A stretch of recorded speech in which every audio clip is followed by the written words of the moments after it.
Hello student आज की class में हमारा पहला टॉपिक है ओह्म्स लॉ। ओह्म्स लॉ ये आप 9th या 10th में भी पहले पढ़कर आए हैं। V = IR फॉर्मूला आपने पढ़ा होगा, वो ओह्म्स लॉ है। तो हम पहले डेफिनेशन लिखेंगे। According to this law,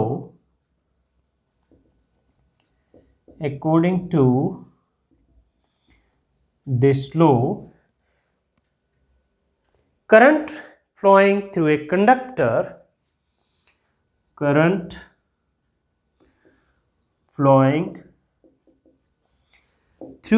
conductor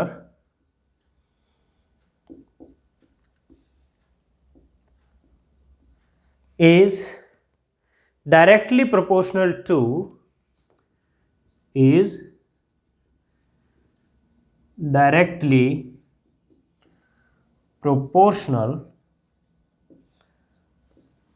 to potential difference applied across the conductor.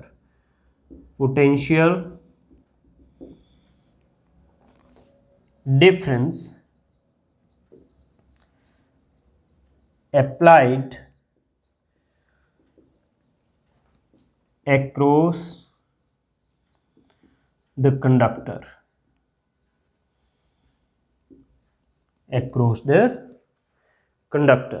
और एक दूसरे तरीके से भी इसको डिफाइन कर सकते हैं।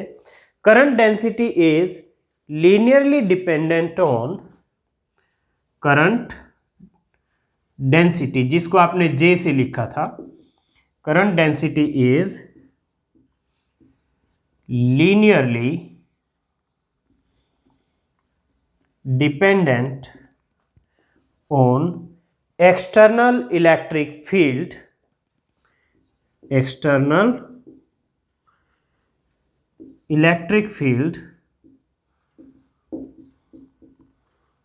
provided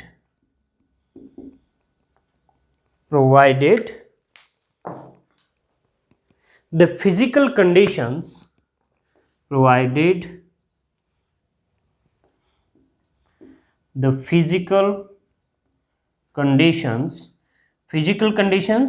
जैसे temperature, pressure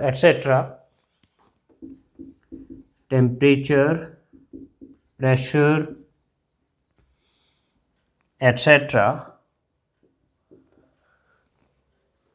of the conductor, physical conditions of the conductor remains unchanged.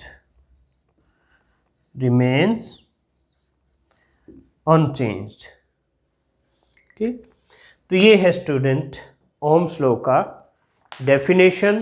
तो इसको आप कैसे लिखेंगे इक्वेशन में?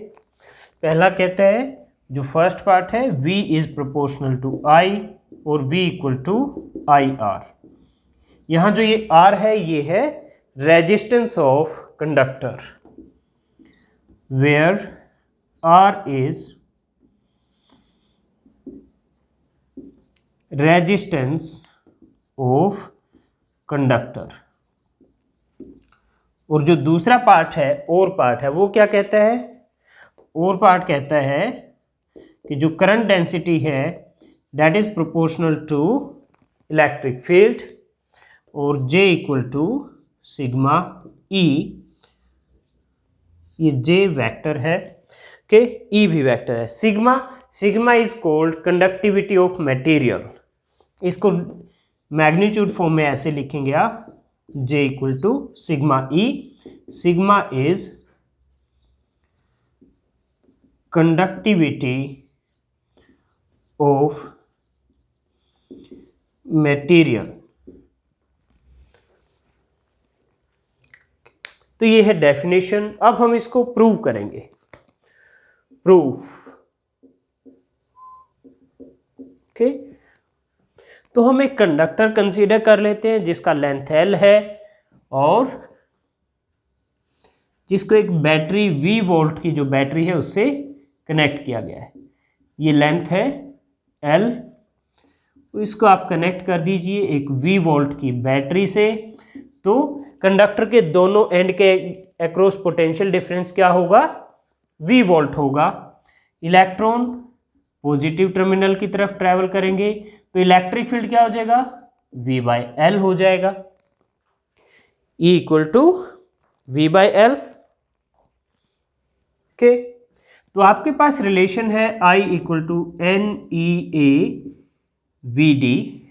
ओके, अब VD की मैं वैल्यू रख देता हूं, VD है EE टाउ बाय M। तो E टाउ बाय M और E की ये वैल्यू रख देते हैं हम V/L। तो यहां मैं ये वैल्यू रख देता हूं, ये होगा NEA और VD की ये value E tau by M into V/L। Okay, तो ये हो गया N E into E square A tau by ML into V और V equal to ML by NE square A tau. यहाँ M क्या है, mass of electron, M is mass of electron. Tau relaxation time, अभी हमने last class में ही ये relation derive किया था, इनटू I। ये मैं इधर ले गया हमसे। तो V इक्वल टू IR है आपकी इक्वेशन, तो ये I है, तो यानी ये जो ब्रैकेट में टर्म है ये क्या है, R, resistance of conductor, where R equal to ML by NE square A tau is resistance of conductor. Okay, तो ये तो फर्स्ट पार्ट हमने डिफाइन कर दिया। सॉरी, अभी और पार्ट भी डिफाइन कर प्रूव करते हैं। फर्स्ट पार्ट को हमने प्रूव कर दिया।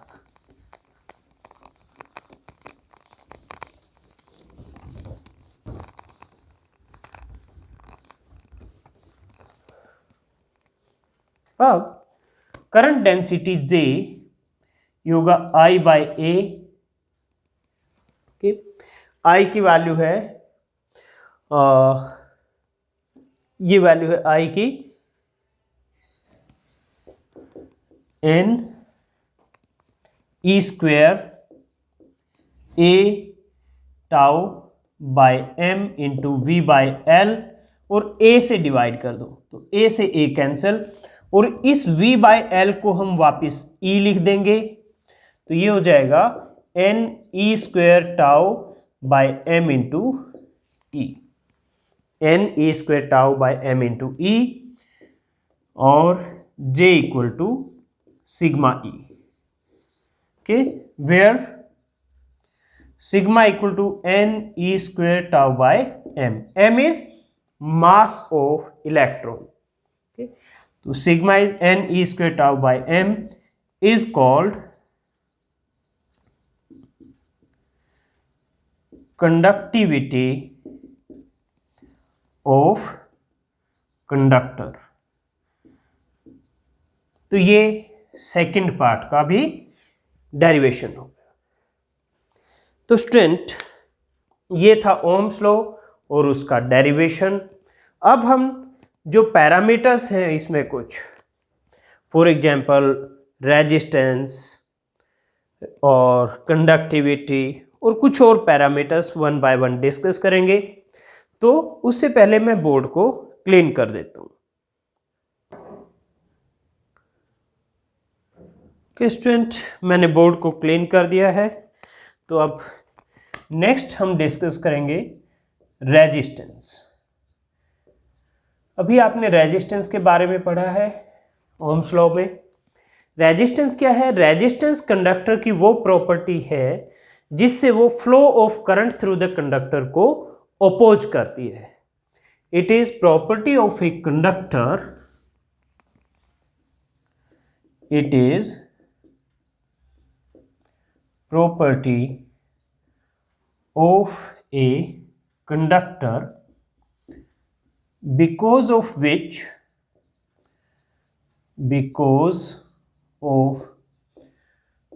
which it opposes flow of current, because of which it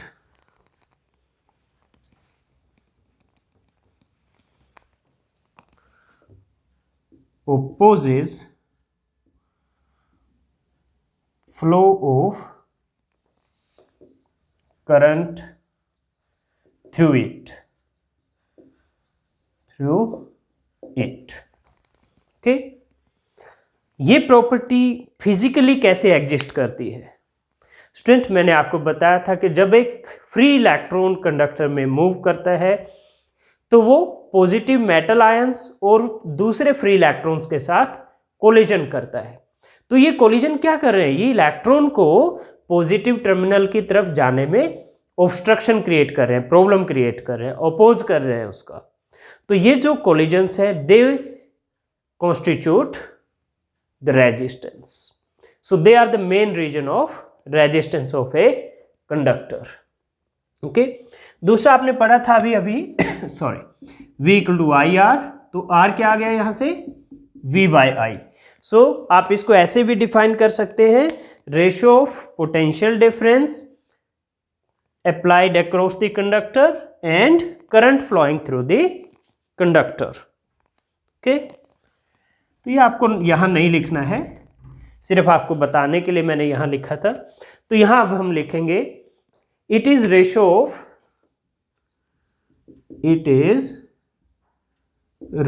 of applied potential difference, it is ratio of applied potential difference, जिसको आपने V से लिखा था, and current flowing through the conductor, and current को आप I से लिखते हैं, फ्लोइंग थ्रू द कंडक्टर। तो ये है definition of resistance. So R equal to V by I, and unit of R is ओम।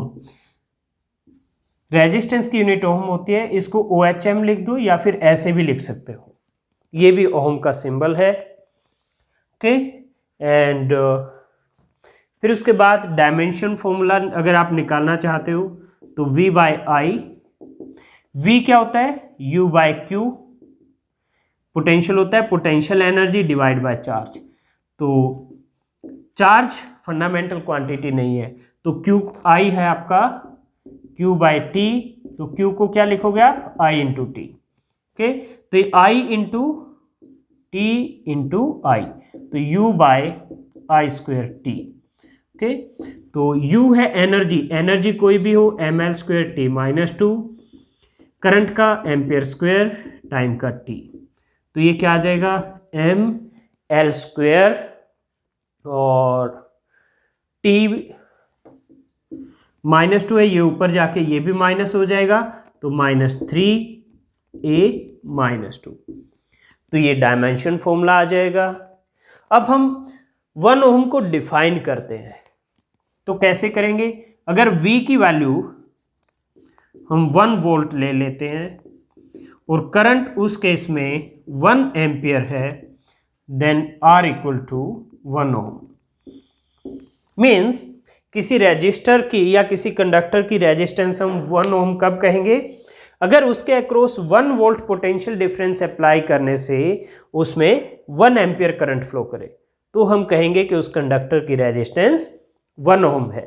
तो यहां हम लिखेंगे resistance of a conductor, resistance of a conductor is said to be 1 ohm if a current of 1 ampere flows through it, if a current of 1 ampere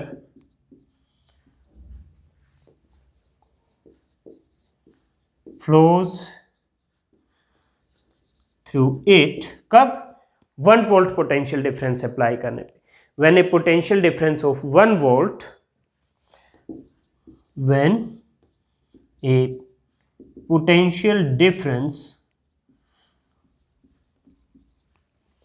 of 1 volt is applied across the conductor। अगर conductor के दोनों and के across 1 volt का potential difference apply किया है और उससे 1 ampere current flow करता है तो resistance of conductor is 1 ohm. दूसरा हमारे पास फॉर्मूला है आर का, ओम्स लॉ जब आपने किया था उसमें R equal to mL/n/e² a tau। तो it means R is directly proportional to L and R is inversely proportional to A, area of cross section. तो यहां से आपको पता चलता है कि जो रेजिस्टेंस है वो डायमेंशंस ऑफ कंडक्टर पर भी डिपेंड करती है, मीन्स साइज ऑफ कंडक्टर पर भी डिपेंड करती है। सो R depends on dimensions of conductor। Okay, तो ये था एक टॉपिक रेजिस्टेंस। नेक्स्ट है रेजिस्टिविटी। ये कंप्लीट हो गया, तो नेक्स्ट है रेजिस्टिविटी।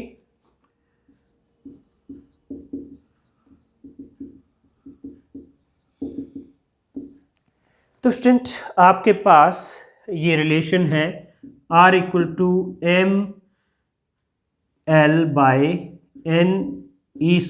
a tau। ओके, तो this is rho into L/a, rho is m/n/e² tau। इसको कहते हैं रेजिस्टिविटी और specific resistance of conductor. Okay, is called resistivity of conductor। Resistivity को स्टूडेंट स्पेसिफिक रेजिस्टेंस भी कहते हैं।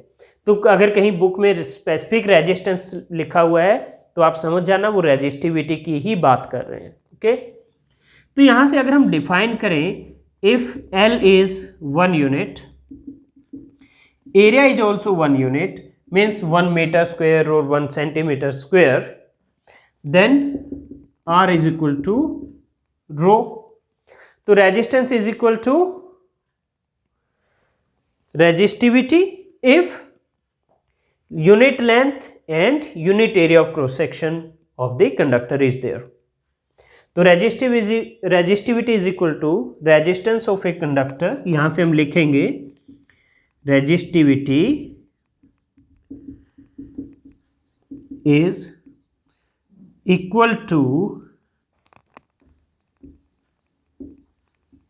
Resistance of a conductor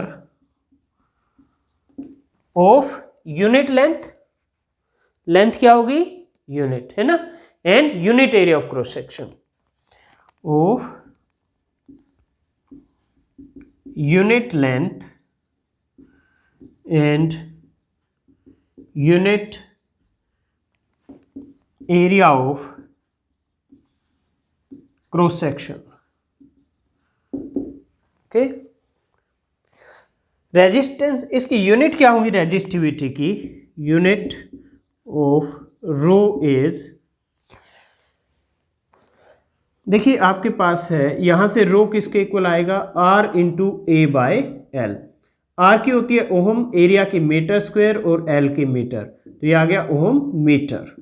okay, तो यानी इट इज ओहम मीटर, ऐसे भी लिख सकते हो, ओहम मीटर ऐसे भी लिख सकते हो। ठीक है, तो unit of resistivity is ohm metre.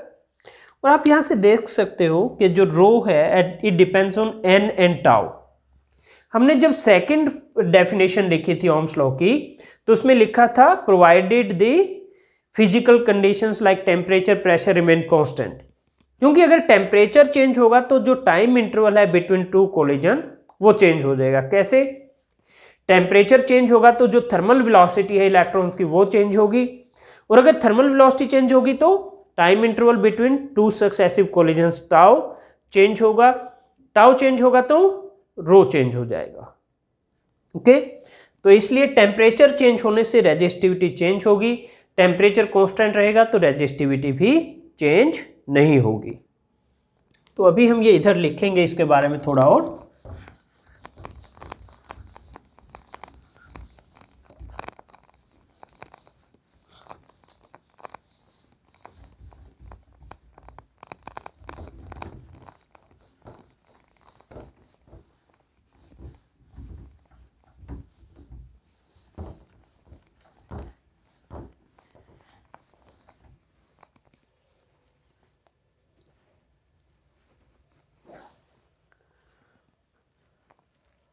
Okay,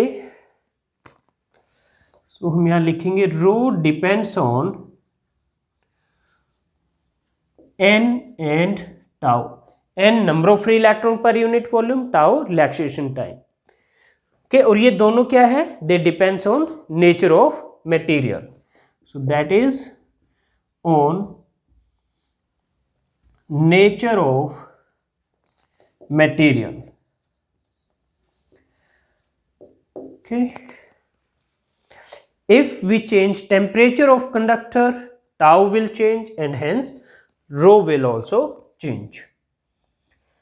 If we change temperature of conductor,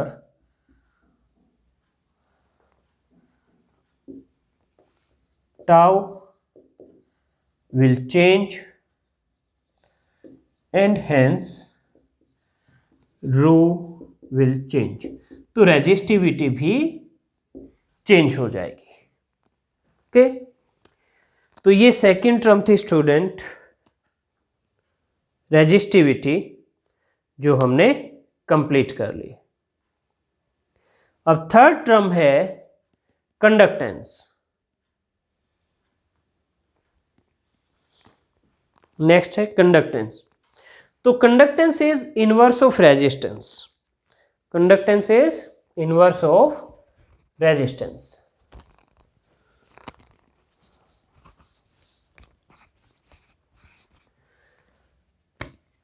तो ये कंप्लीट हो गया।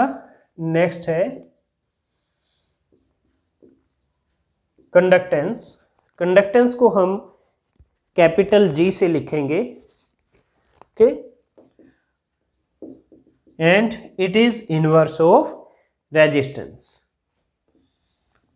It is inverse of resistance. Okay, so G equal to 1 by R. तो यूनिट क्या होगी G की? Unit of G is ohm inverse. Okay, और आप इसको ऐसे भी लिख सकते हो ओम इनवर्स, और आप इसको ऐसे भी लिख सकते हो, ओम को उल्टा लिख दीजिए MHO। That is also unit of conductance.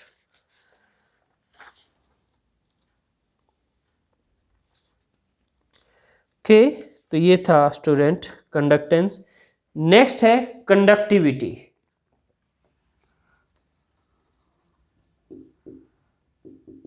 Conductivity तो आपने पढ़ा था, हमने सिग्मा से रिप्रेजेंट किया था इसको। ये है inverse of resistivity. It is inverse of resistivity.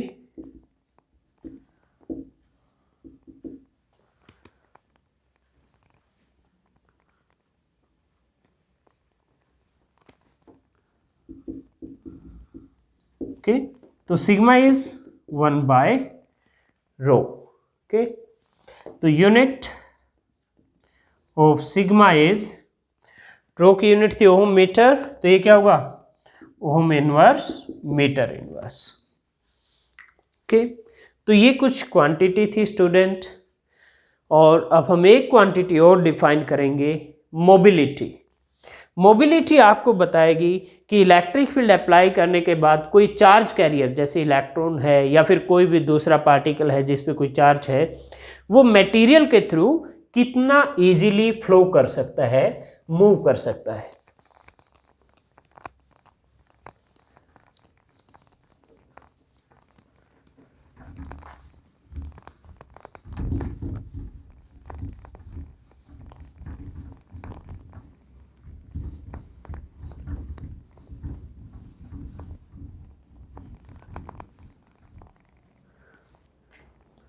Okay, तो नेक्स्ट है मोबिलिटी। ओके, तो मोबिलिटी को हम कैसे डिफाइन करेंगे? इट इज इक्वल टू पहले हम इसकी डेफिनेशन लिखते हैं फिर इक्वेशन लिखते हैं। तो मोबिलिटी क्या है? It is ability to move through the material when electric field is applied across the material. तो mobility of a charge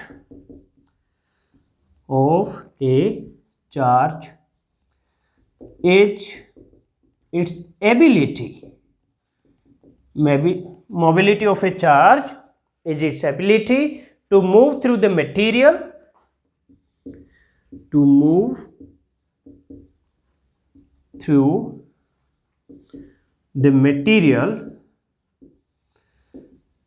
when electric field is applied across the material. When electric field is applied across the material,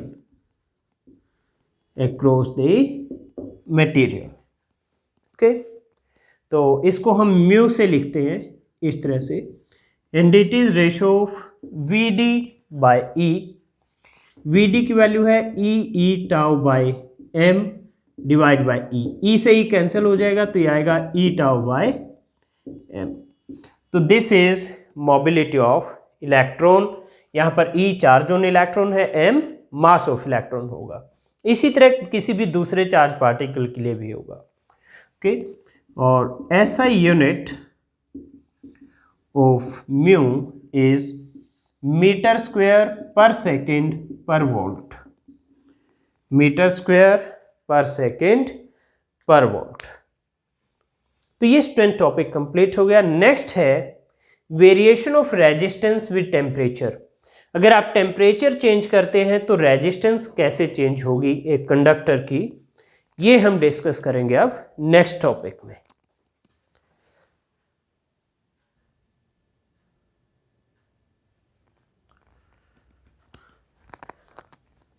okay student, तो next topic है variation of resistance with temperature. Variation of resistance with temperature. The resistance of a conductor, resistance of a conductor changes with temperature according to relation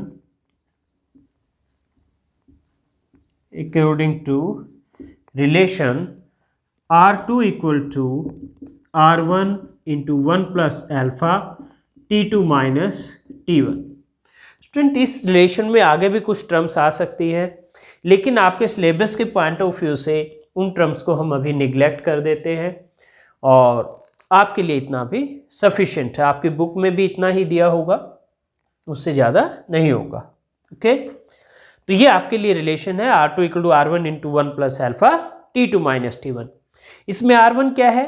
resistance at temperature T1 and R2 है resistance at temperature T2। T1 T2 क्या है? Temperature है। तो R1 है यहां resistance of conductor at temperature T1 and R2 है resistance of conductor at temperature T2। Okay, और जो अल्फा है इसको कहते हैं temperature coefficient of resistance. Alpha is called temperature coefficient of resistance.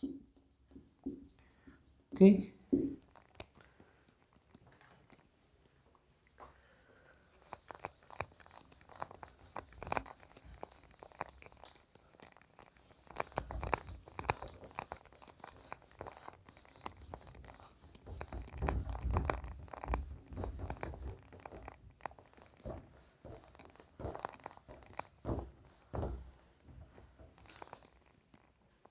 Alright.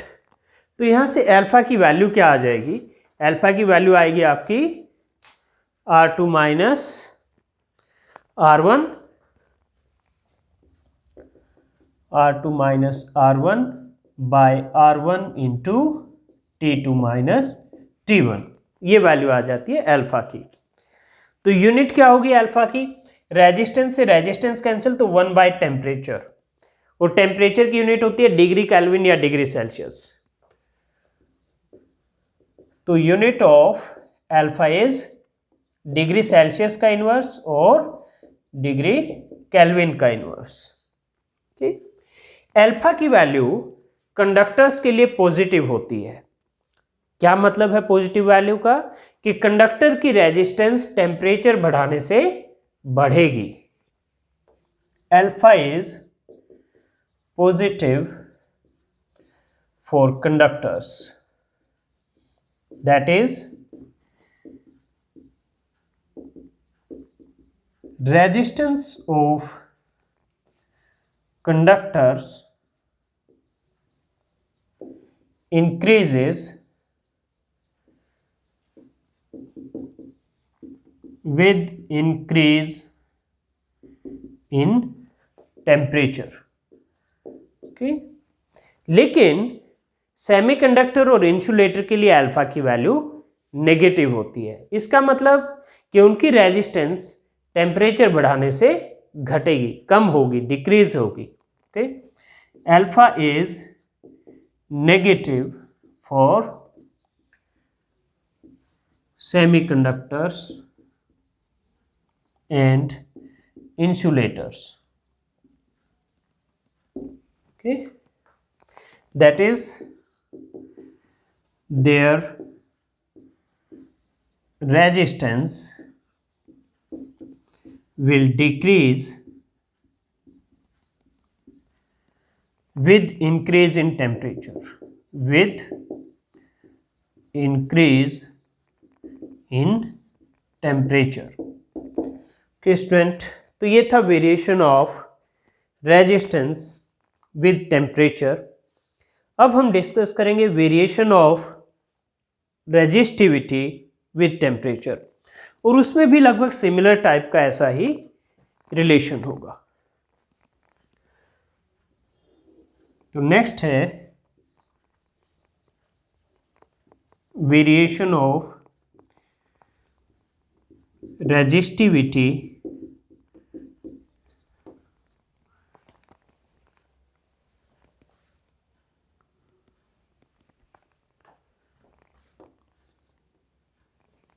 With temperature. ये टेम्प के बाद डॉट, ये टेम्परेचर वर्ड है स्टूडेंट। ओके, तो resistivity of a conductor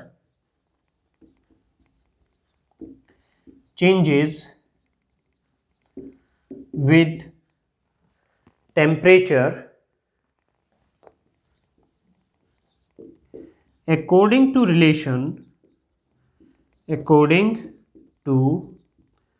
relation rho 2 equal to rho 1 into 1 plus alpha t2 minus t1, 1 plus alpha t2 minus t1। Okay, तो इस similar type बिल्कुल relation है। रो 1 क्या है? Resistivity at temperature T1, rho 2 resistivity at temperature T2, alpha temperature coefficient of resistivity. Okay, alpha is temperature coefficient of resistivity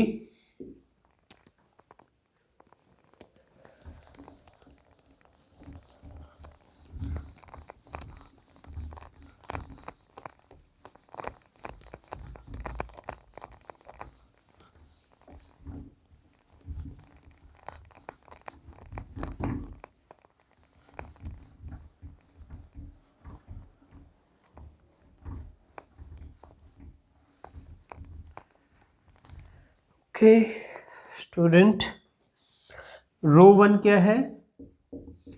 resistivity of conductor at temperature T1 and rho 2 है resistivity of conductor at temperature T2। Again ये TEMP के बाद मैं dot लगा देता हूं। इस word का मतलब है टेम्परेचर। ओके, एग्जाम में आपको ये वर्ड पूरा लिखना है, टेम्परेचर पूरी स्पेलिंग लिखनी है। ओके स्टूडेंट, तो ये है variation of resistivity with temperature.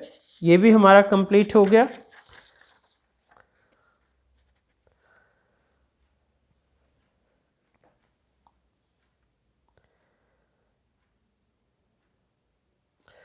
Alright, अब हम नेक्स्ट टॉपिक करेंगे colour code for carbon resistors. हमारा नेक्स्ट टॉपिक है colour code for carbon resistors. तो मैं उसके लिए बोर्ड को क्लीन कर देता हूं और फिर हम वो टॉपिक करते हैं। कि स्टूडेंट, नेक्स्ट टॉपिक शुरू करने से पहले एक ग्राफ और मैं ड्रॉ करना चाहूँगा, टेम्परेचर वर्सेस रेजिस्टिविटी। तो कंडक्टर्स के लिए ये ग्राफ कुछ इस तरह से होगा। ये कंडक्टर्स के लिए होगा, स्ट्रेट लाइन नहीं है, ये कर्व है। और सेमीकंडक्टर्स में रेजिस्टिविटी क्योंकि डिक्रीज होगी टेम्परेचर के साथ, तो उसमें ग्राफ कुछ इस तरह से आएगा। ये टेम्परेचर है इस एक्सिस पर और इस पर रेजिस्टिविटी है। ओके, एंड आपका जो इक्वेशन थी rho 2 equal to rho 1 into 1 plus alpha T2 minus T1, तो इसमें अल्फा क्या आएगा? Rho 2 minus rho 1 by rho 1 into T2 minus T1। तो इससे आप अल्फा की पॉजिटिव और नेगेटिव जो भी वैल्यू आएंगी वो आप कैलकुलेट कर सकते हैं।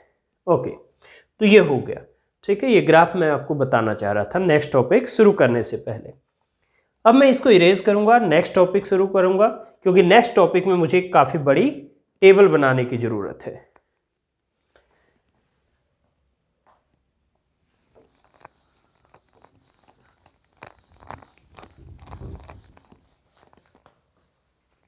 तो नेक्स्ट टॉपिक है colour code for carbon resistors. Colour code for carbon resistors. Okay student, जो मार्केट में कार्बन रजिस्टर्स मिलते हैं, यूजुअली उन पर 3 या 4 लाइंस होती हैं। वो 3 भी हो सकती हैं और 4 भी हो सकती हैं। और उन लाइंस का जो कलर है उससे पता चलता है कि वैल्यू ऑफ रेजिस्टेंस क्या है और उसकी एक्यूरेसी क्या है। Okay, the value of resistance and percentage of accuracy, percentage of accuracy of carbon resistors, of carbon resistors is measured from color coding on them, from color coding on them, उन पर कुछ colour coding होती है, उससे पता चलता है। जैसे कार्बन रजिस्टर टिपिकली इस तरह का होगा, उस पर 4 लाइंस होंगी, लाइन 1, लाइन 2, लाइन 3, लाइन 4।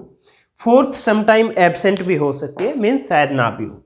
जो फर्स्ट लाइन है वो डिजिट 1 को रिप्रेजेंट करती है, सेकंड लाइन डिजिट 2 को रिप्रेजेंट करती है, थर्ड लाइन जो ये थर्ड लाइन है ये मल्टीप्लायर को रिप्रेजेंट करती है, और जो फोर्थ लाइन है ये फोर्थ लाइन ये टॉलरेंस वैल्यू को रिप्रेजेंट करती है। Tolerance value means percentage accuracy के बारे में बताती है। ओके, तो अभी हम एक टेबल बनाएंगे। इसमें पहला कॉलम होगा कलर, दूसरा होगा डिजिट, तीसरा होगा मल्टीप्लायर, और लास्ट कॉलम होगा आपका tolerance. Okay,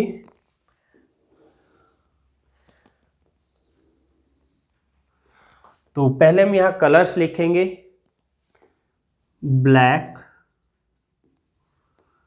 brown,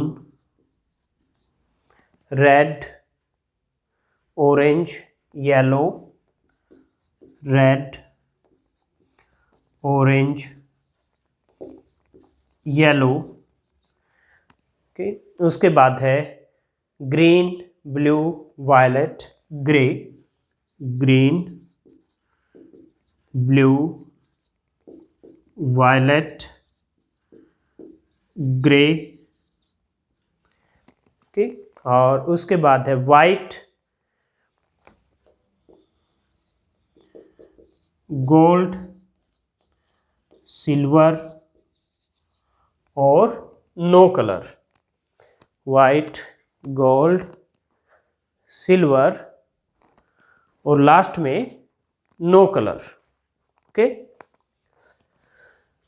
all right. तो यहाँ नो कलर हम नहीं लिख पाए हैं, तो मुझे ये कलर्स दोबारा से लिखना पड़ेगा, सो दैट आपका जो व्यू है वीडियो का उसमें पूरा का पूरा सभी कलर्स का नाम आ जाए। तो मैं इरेज करके कलर्स को दोबारा से लिखता हूँ। ओके स्टूडेंट, मैंने कलर्स के नेम दोबारा से लिखे हैं, सो दैट ये जो लास्ट नो कलर लिखना था वहाँ तक सभी कलर्स के नाम आपके वीडियो के व्यू में आ सकें। अदरवाइज वो नीचे जा रहा था, तो इसलिए मुझे दोबारा से लिखना पड़ा। अब मैं यहाँ पर वैल्यूज लिखूंगा। डिजिट के लिए मैं यहाँ 0 से शुरू करूँगा। Black, brown, red, orange, yellow, green, blue, violet, grey, white, gold, silver, no colour. No colour जब ये फोर्थ लाइन एब्सेंट होगी उसको नो कलर कहेंगे। ओके, 0, 1, 2, 3, 4, 5, 6, 7, 8, 9। ओके, तो 0 से 9 यानी ये 10 वैल्यूज हो गई। तो जो डिजिट वाली लाइंस हैं ये इनमें से 10 में से किसी एक कलर की मिलेंगी। ओके, ये किसी अलग कलर की भी हो सकती है, दोनों सेम की भी हो सकती है। डिजिट 1, डिजिट 2 की जो लाइंस हैं वो इन 10 कलर में, ब्लैक से लेकर और वाइट तक, इन 10 में से कोई भी कलर की होंगी वो सेम कलर भी हो सकते हैं दोनों डिजिट के, और अलग अलग भी हो सकते हैं। मल्टीप्लायर में 10 की पावर होता है, 10 की पावर 0, 10 की पावर 1, 10 की पावर 2, 10 की पावर 3, 10 की पावर 4, 5, 6, 7, 10 रेज़ टू पावर 8, 9, और फिर 9 के बाद माइनस पावर आएगी, 10 की पावर -1, 10 की पावर -2। तो जो थर्ड लाइन है मल्टीप्लायर वाली, वो ब्लैक से लेकर और सिल्वर तक किसी भी कलर की हो सकती है। फिर टॉलरेंस वैल्यू, टॉलरेंस वैल्यू वाली जो लाइन है वो या तो गोल्ड होगी, गोल्ड होगी तो 5% है, वेरिएशन हो सकता है, सिल्वर होगी तो 10%, और अगर लास्ट वाली लाइन है ही नहीं, एब्सेंट है, मीन्स नो कलर, तो जो उसमें वेरिएशन है वो 20% तक हो सकता है। तो ये टेबल है स्टूडेंट जो आपको बनानी है। ओके, तो ये टेबल बना लीजिए आप, वीडियो को पॉज करके, और आप ये टेबल बना सकते हैं। अब मैं एक एग्जाम्पल करवाता हूं आपको, और वो एग्जाम्पल कुछ इस तरह से है। मान लीजिए कि आपके पास जो ये लाइंस हैं डिजिट 1, 2, मल्टीप्लायर और टॉलरेंस की, ये है मीन्स लेफ्ट टू राइट जो 4 लाइंस है कैपेसिटर रेजिस्टर के ऊपर, वो है red, orange, green and gold. Red, orange, green और गोल्ड, ये 4 है। ओके, तो ये दोनों तो क्या है, लेफ्ट से अगर शुरू हो रहे हो आप तो सबसे पहले डिजिट 1 डिजिट 2 आता है, तो ये क्या है, डिजिट 1। ऑरेंज क्या है, डिजिट 2। ग्रीन क्या है, मल्टीप्लायर। और ये क्या है, गोल्ड वाला, ये है टॉलरेंस। ओके, यानी पहली लाइन रेड है, फिर उसके बाद ऑरेंज है, फिर ग्रीन है, और फिर गोल्ड है। ये 4 लाइंस है अगर, तो उसकी रेजिस्टेंस क्या होगी। तो रेड के लिए डिजिट वाले कॉलम में देखो 2 लिखा है, तो 2। फिर डिजिट 2 ऑरेंज है, तो ऑरेंज के लिए लिखा है डिजिट वाले कॉलम में 3, तो 23। तो ये तो हो गया डिजिट। फिर है मल्टीप्लायर, मल्टीप्लायर ग्रीन है, ग्रीन कहां पर है, ये रहा, तो ग्रीन होता है 10 रेज़ टू पावर 5 है, मल्टीप्लायर वाली लाइन में देखिए आप 10 रेज़ टू पावर 5। और फिर लास्ट में टॉलरेंस वैल्यू 4th वाला गोल्ड है, गोल्ड के लिए कितना है, 5%। गोल्ड वाली लाइन में टॉलरेंस के कॉलम में 5%, तो ये ±5% वेरी कर सकती है। और 23 का 5% होता है 0.115। ओके, इसको मैं इस तरह से लिख देता हूं, 2.3 इंटू 10 रेज़ टू पावर, या फिर सॉरी, ये 2.3 का जो 5% आएगा वो आपका आएगा 0.115,